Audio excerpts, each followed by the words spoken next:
Do you long to make a difference? Would you like to leave a legacy? Would you like to look back in 10 or 20 or 30 years and say, my life really mattered? If your heart resonates with that, then stay with us. We're going to learn God's game plan for leaving a legacy that lasts. Welcome to this edition of Living on the Edge with Chip Ingram. I'm Dave Drury, and the mission of these daily programs is to intentionally disciple Christians through the Bible teaching of Chip Ingram. We're in the middle of Chip's popular series, Good to Great in God's Eyes. Now, in this program, he'll debunk the idea that greatness is somehow off limits to Christians. Instead, Chip will explain that pursuing greatness by God's standards is something we all can achieve. So if you have a Bible, turn to 2 Timothy chapter 2 for Chip's message, Empower Great People. As we think about good to great in God's eyes, we're kind of moving toward the end of this series, and I have a question for you. How do you measure true greatness? I mean, if you're Forbes magazine, you measure true greatness by a big dollar sign and how much either people or a business produce, right? If you're People magazine, you measure true greatness by either how popular people are or how pretty they are, correct? If you're the NBA or the NFL or the NHL, you measure true greatness by what? Who makes the all-star team or who's the MVP? I'd suggest from the moment that you can talk and walk to the moment that you die, that we in the human species have one crucial question that we're always asking. And the question is, who's the greatest?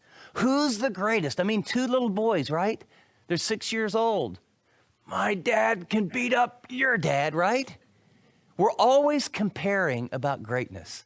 And so it doesn't surprise us as we jump into this session that even after 3 years of walking with Jesus, after seeing miracles, after hearing the greatest sermons in the world, after having informal conversations, right when we see that Jesus is about to come into his kingdom, or so they perceive, we're going to listen in on a conversation among his most faithful followers, his most godly followers, the people that have seen the greatest miracles.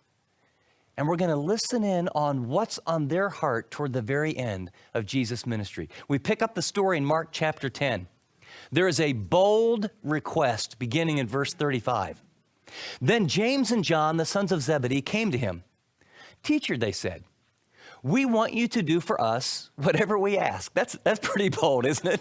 You know, dear mom and dad, could you just sign the bottom of the check and I'll go cash it and write in the rest, right? You know? What do you want me to do for you? He asked. They replied, let one of us sit at your right and the other on your left in your glory. Plain and simple, they wanted to be famous. They wanted acclaim. They wanted respect. They wanted glory. They wanted personal exaltation.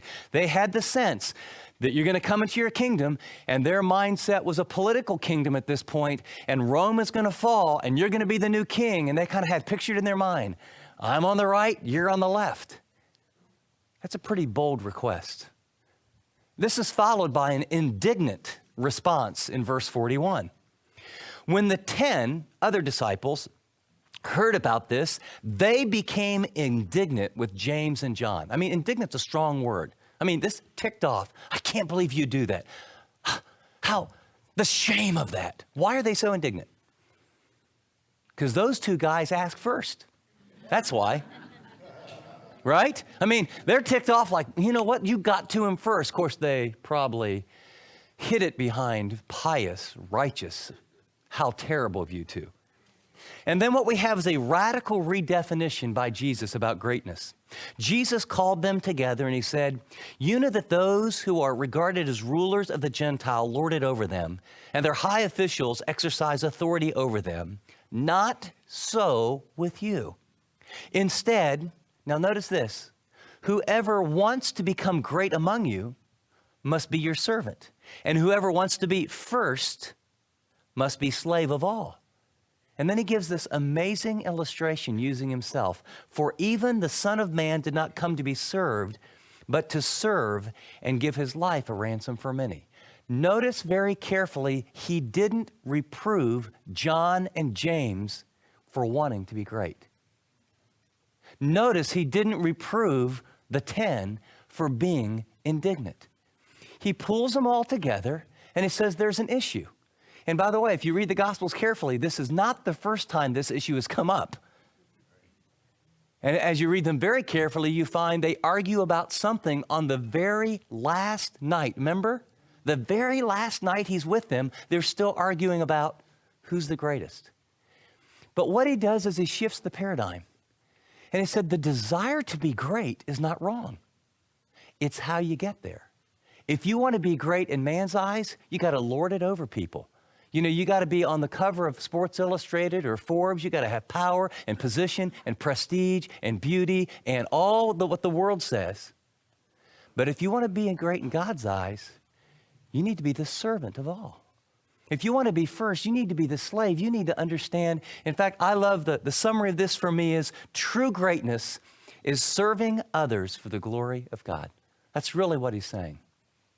I was in this study for 2 or 3 years, and out of the blue, I had a book sent to me. Does this ever happen to you? Someone just drops a book in the mail, and I'm sure I met this person because it had a little inscription, to Chip with appreciation, CJ.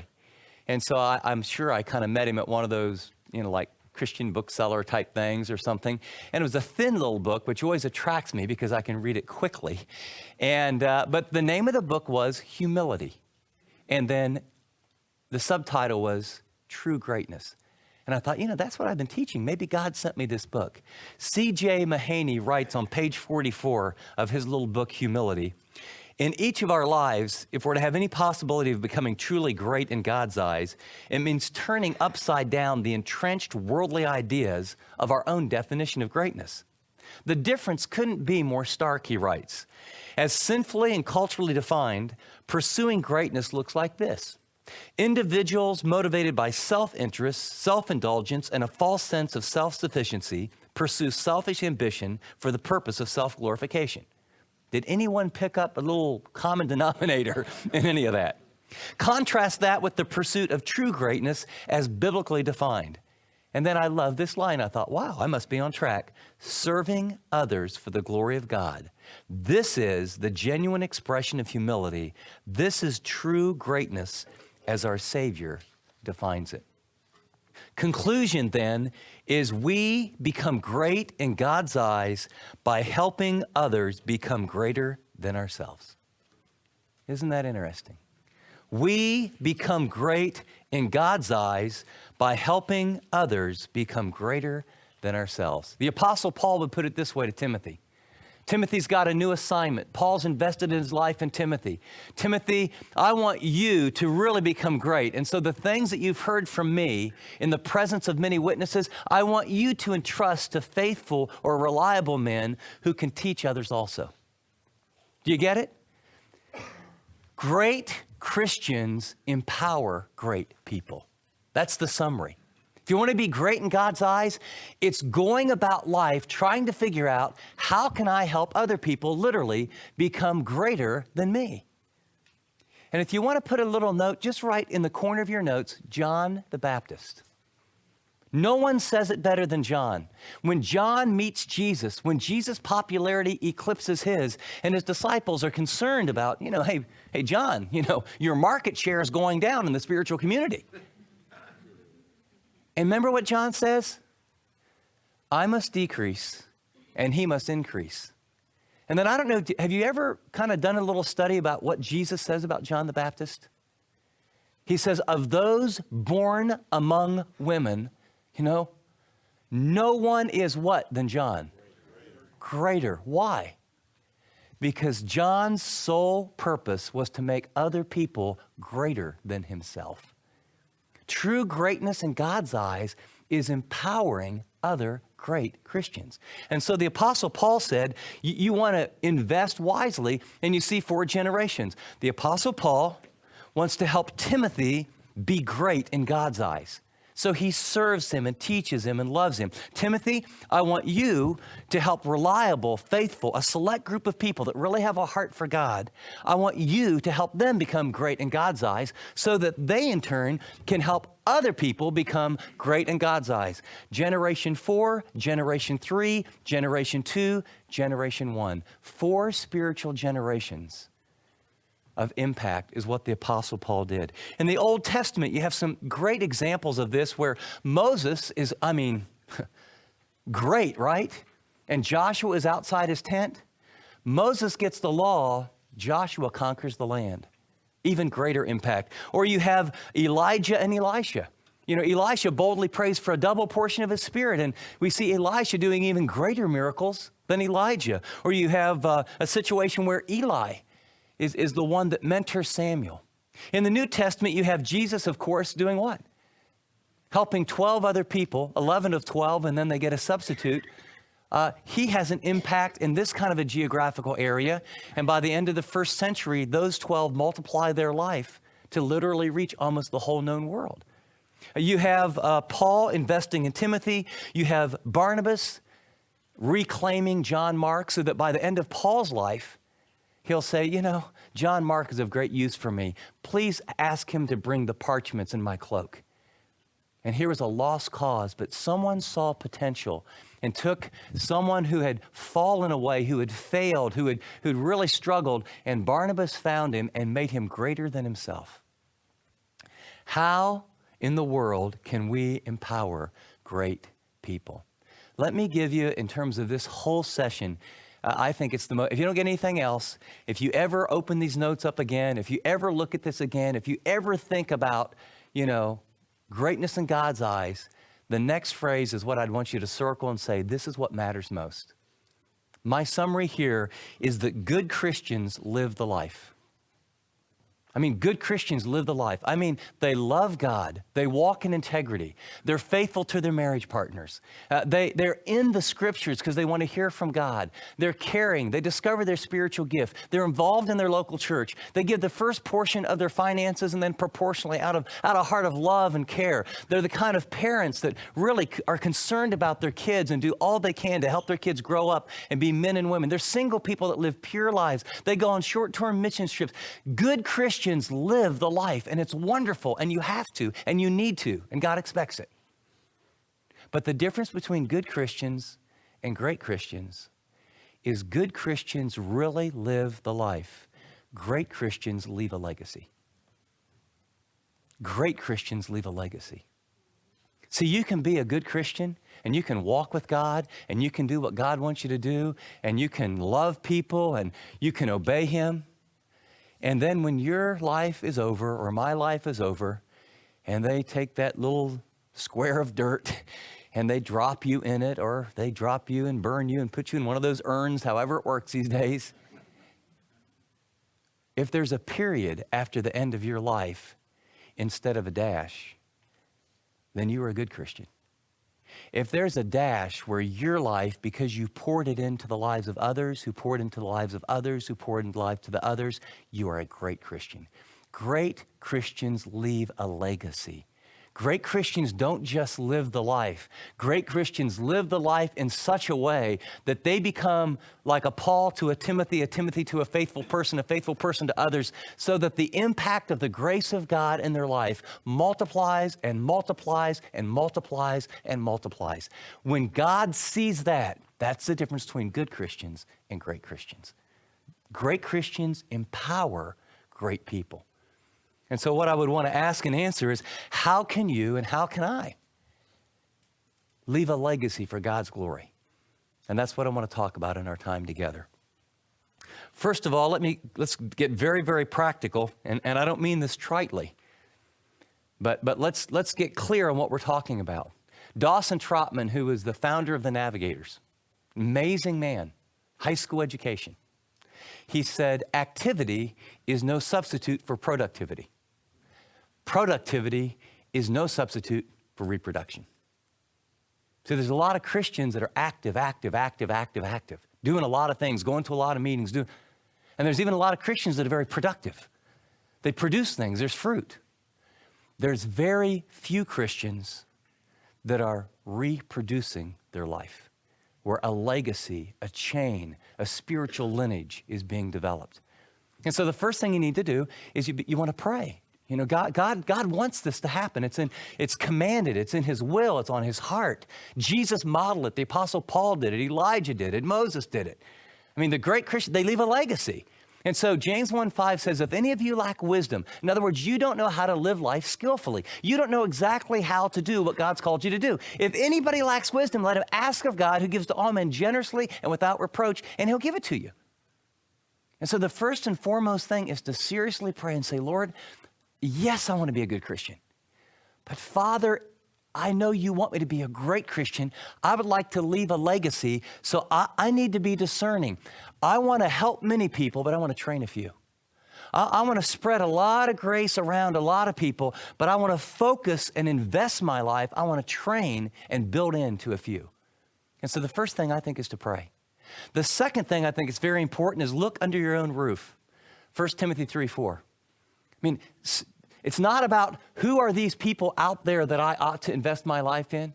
I ought to start with who lives under my roof that I'm morally responsible for, that I'm spiritually responsible for. There's an amazing correlation that's we're not doing well here. I mean, how many of us have met pastors' kids or missionaries' kids that you go, whoa, right? And you think to yourself, I'm not sure what they were doing, but their kids didn't get it at home.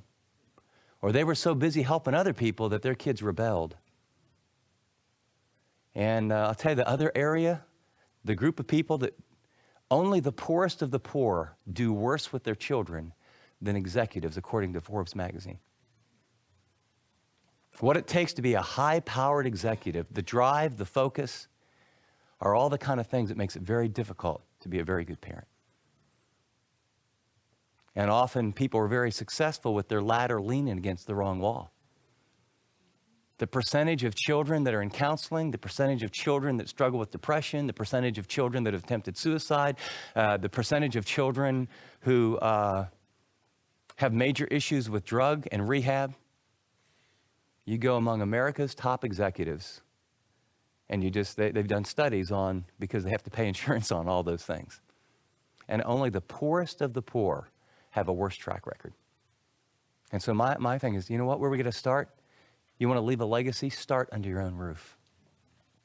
I watched my wife, model this in our home. She is actually a good communicator. She doesn't like to get up in front of people much, but she did it for about 300 women, and there was an amazing response, and it happened to part of it got on the radio, and so pretty soon people all over the country were asking her to come and speak at their church. And she said, no. And, I'm her husband going, yeah. I'll watch the kids for a weekend. That'd really be good. She goes, Chip, you don't understand. She's really good. Everything that I'm not really good at, she's really good at, I bring some strengths to help her out. But like this whole focus and boundary issue, she just looked at me and she goes, Chip, I can go and speak at these weekends and encourage women and sprinkle a little bit of grace here and there. She said, when we get to heaven, our greatest impact will not be who we talk to and impact a 1/16 of an inch thick. Our greatest impact will be the kids in our home. And she said, you know what? If God wants me to do that when our kids are a little older and they're grown, fine. But I'll tell you what I'm going to do. And my kids watch my wife pray early in the morning. She read to them. And when my kids were younger, I thought, what issues do they have in their life? And, early on, very structured family time. Older, I had each of my kids learn to spend time with God on their own. Then I looked at struggling areas, and yes, I confess, I'll give you $10 if you read this book on worldviews. I'll give you $15 if you read Mere Christianity and write me a report on it.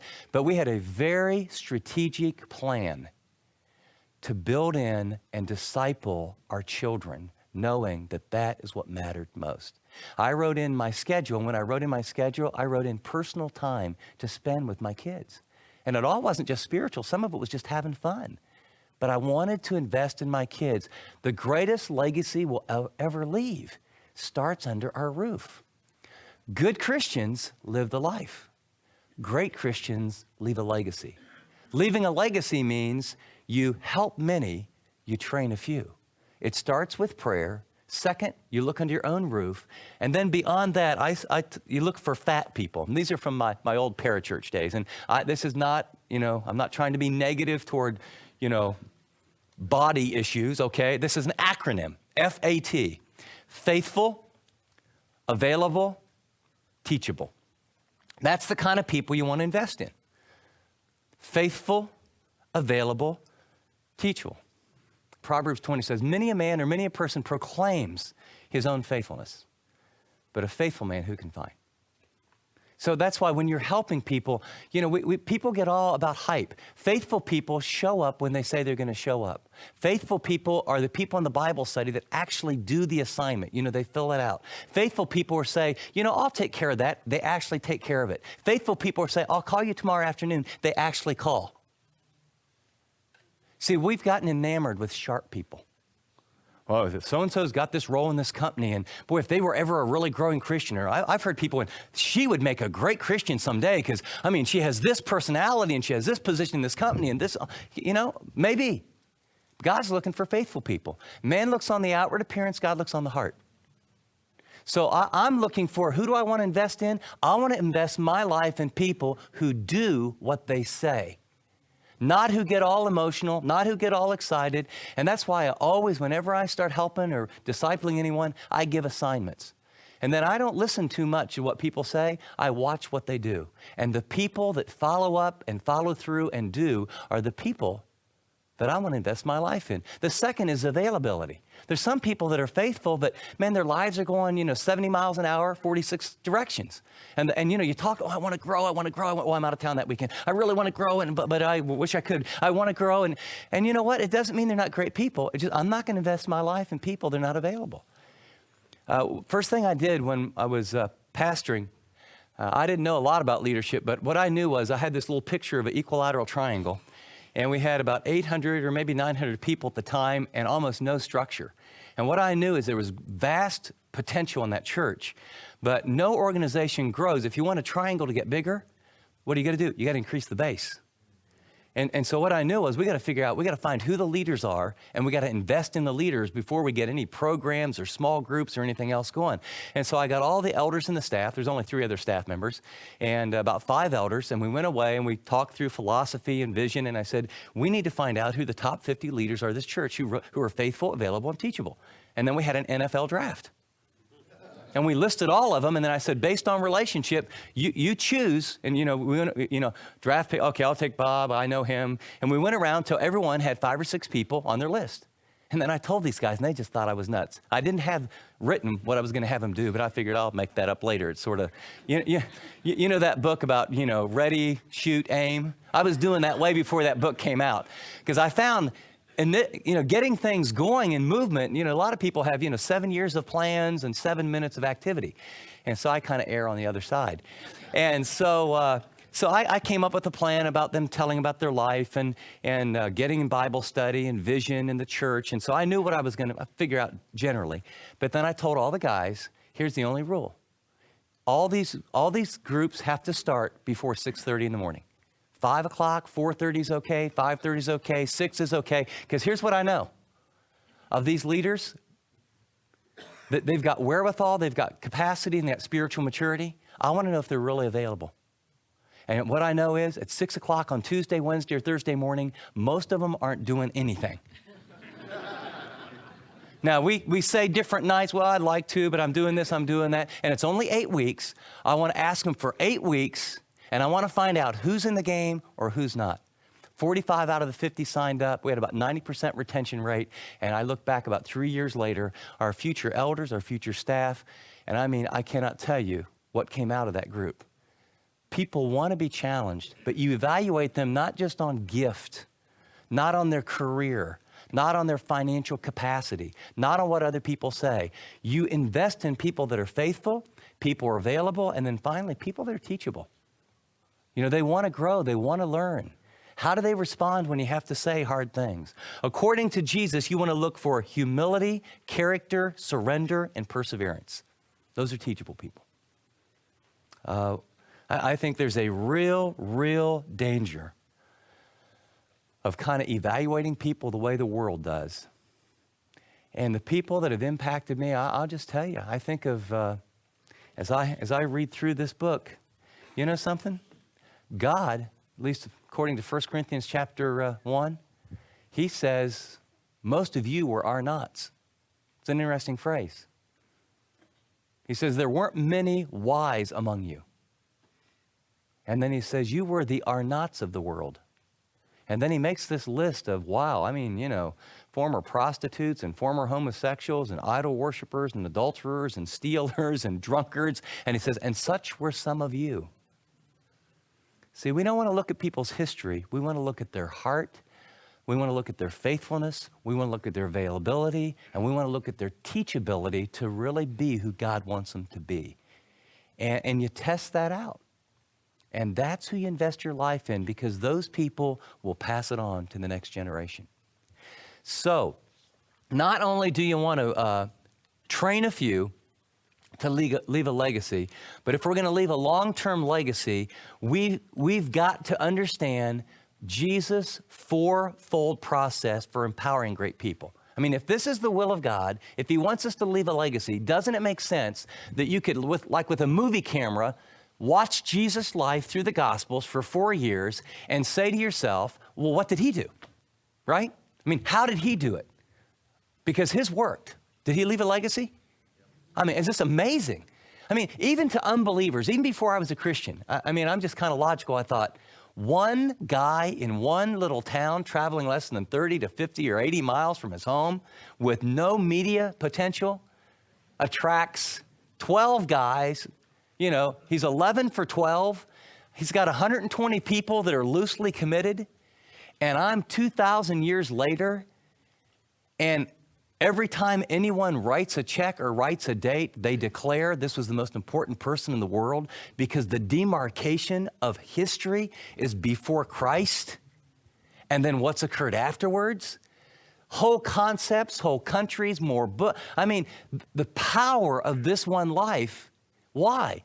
He passed that life into the life of others, who passed it into the life of others, who passed it into the life of others. And there are literally billions of people who have a personal relationship with Jesus because someone empowered great people. So doesn't it make sense that we should back it up and say, how did Jesus do it? Chip will be back in just a minute with his application. You've been listening to the first part of his message, Empower Great People, from his series, Good to Great in God's Eyes. Are you tired of living the status quo Christian life? Are you looking to get a fresh infusion of faith and spiritual passion? Well, join Chip in this 10-part series as he shares 10 specific practices every great Christian has in common, and how you can put these attitudes and routines into action. If you're ready for a genuine spiritual breakthrough, then don't miss a single message. For more information about this series or our resources, go to livingontheedge.org, the Chip Ingram app, or call us at 888-333-6003. Well, Chip's with me in studio now, and Chip, in your book, Good to Great in God's Eyes, you provide some very specific steps to help us grow in our spiritual walk day by day. I wanted to take a few minutes, if you would, and unpack some of those practices, because we all want our relationship with Jesus to be better. Well, Dave, absolutely. I think we all, we want to be great, and maybe even more importantly, for those of us that are parents or grandparents or those involved in ministry, we want others to be great. The greatest joy in life, real success, is not what you accomplish. It's how you help others be successful. And what I love about this book, it's nothing really very original. I think I'm an arranger, but this talks about thinking great thoughts. Everything begins with our thinking, and then you move to reading great books. And I kind of give the top 10 or 12 different books that impacted my life, and different kinds of books. And then it's pursuing great people. And I think a lot of people think, oh, I want a mentor, or gosh, if I could just rub up next to someone, I've heard that more is caught than taught. And that's really true.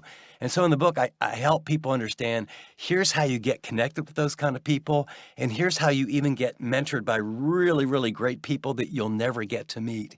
And then it moves on through that to dreaming great dreams and praying great prayers, and even later for some of the driven sort of workaholic type people, how to enjoy great moments. This isn't just about, the few, the proud, the Marine type Christians. There's a rhythm. There are practices in life that as you do them, fueled by the grace of God and the power of the Holy Spirit, in the context of community, there are certain practices that by God's grace result in a kind of mom, a kind of dad, a kind of Christian, a kind of worker that receives from God, "Well done, thou good and faithful servant," and receives from men, "I'm so glad I got to know that person. That person really shaped my life. That grandparent, my dad, my mom." And when someone asks me to mentor them, I use this book. And I go slow, and I meet with them, and we do a chapter, and sometimes it takes a couple, even 3 weeks to go through a chapter, because it's not about reading the chapter. It's about how do we get this practice little by little in our life. So I'm a big fan of what I've learned from others, and good to great in God's eyes is the practices that we can pass that on to others, and that's my dream and my hope. Thanks, Chip. Well, to order your copy of Good to Great in God's Eyes, go to livingontheedge.org or call us at 888-333-6003. This is the perfect tool to jumpstart your faith and help you live a more authentic, purpose-filled life. Now, during this series, Chip's book, Good to Great in God's Eyes, is discounted. So let me encourage you to order yours today. Simply go to livingontheedge.org or give us a call at 888-333-6003. App listeners tap special offers. Chip, as we wrap up, this idea of investing in and empowering others is somewhat of a lost art nowadays. Why do you think that is? Dave, I think it's just the instant environment of our culture of now, fame, make it happen, you need to be the center of attention. And God made us to personally want to be great. What I would say to people is you got to define greatness more than just the moment. And true greatness really is helping other people become greater than yourself.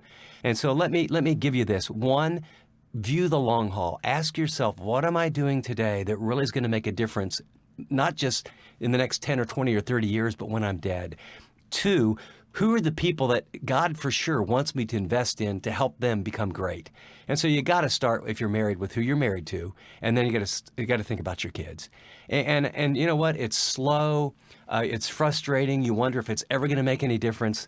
But we are at that stage with 4 adult kids that I will say the greatest joy in my life and Teresa's is nothing that we've ever accomplished. It is absolutely what we see them doing and then see them doing in the lives of other people. I have a story next broadcast I'll share with you that will really give you some spiritual ammunition to live for the long haul. Just before we close, I want to thank those of you who regularly give to the ministry of Living on the Edge. You're making a big difference in helping Christians live like Christians. If you're enjoying the benefits of Living on the Edge but aren't yet on the team, would you do that today? You can set up a recurring donation by visiting us at livingontheedge.org or by texting the word donate to 74141. It's that easy. Text the word donate to 74141 or visit livingontheedge.org. App listeners, tap donate. Thanks for doing whatever the Lord leads you to do. Well, for all of us here, this is Dave Drury saying thanks for listening to this edition of Living on the Edge.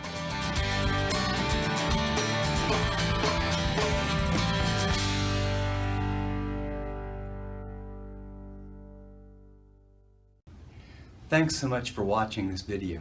If you'd like to watch more content like this, click and subscribe here to our channel. And by the way, if you'd like to know more about Living on the Edge, find out about more resources, maybe get on the mailing list, go to livingontheedge.org. See you next time.